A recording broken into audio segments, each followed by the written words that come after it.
Article 275 ng Revised Penal Code. So ito yung pag-abandona sa isang taong sugatan o sa isang taong nasa panganib. Lalo na kapag iniwan mo siya sa isang walang taong lugar. Pag iniwan mo siya sa walang taong lugar, liable ka doon. Okay? At kapag nag-iwan ka pag may nakita kang isang bata na under 7 years old pero hindi mo to sinurrender sa barangay o sa pulis, pwede kang makasuhan in violation of the Revised Penal Code na ang penalty is aresto mayor. Makukulong ka ng 1 buwan hanggang 6 na buwan. So, yun pala yung practice na kapag may nakitang bata, dinadala sa presinto o dinadala sa barangay hall. Kasi nga, under this 275, dun pala nakuha yung practice na yun.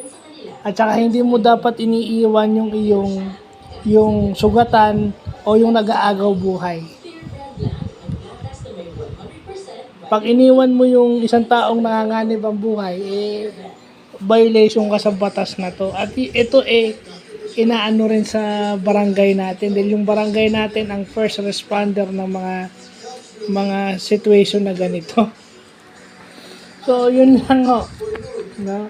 Maganda't na pag-aaralan natin yung batas natin na yan. Ganun lang naman eh. Diba? Hindi natin dapat iniiwan yung sugatan o yung nasagasaan natin. Diba? Hindi sinasadyang nasagasaan natin. Nagmamaneho tayo. Hindi natin dapat iniwan yun. Dapat tulungan natin. Kasi in violation of the Revised Penal Code and hit and run. Pwede kayong kasuhan ng hit and run or ito, yung violation ng Article 275 ng Revised Penal Code ng Pilipinas. So, yun yung magandang natututunan natin na may mga ganun pala. Bawal iwan yung taong nanganganib ang buhay o hirap dahil sa kung anong injury o karamdaman na may na-experience yung tao. Dapat tulungan kung pwedeng tulungan. Or kung hindi natin kayang tulungan, tumawag tayo ng tulong dapat.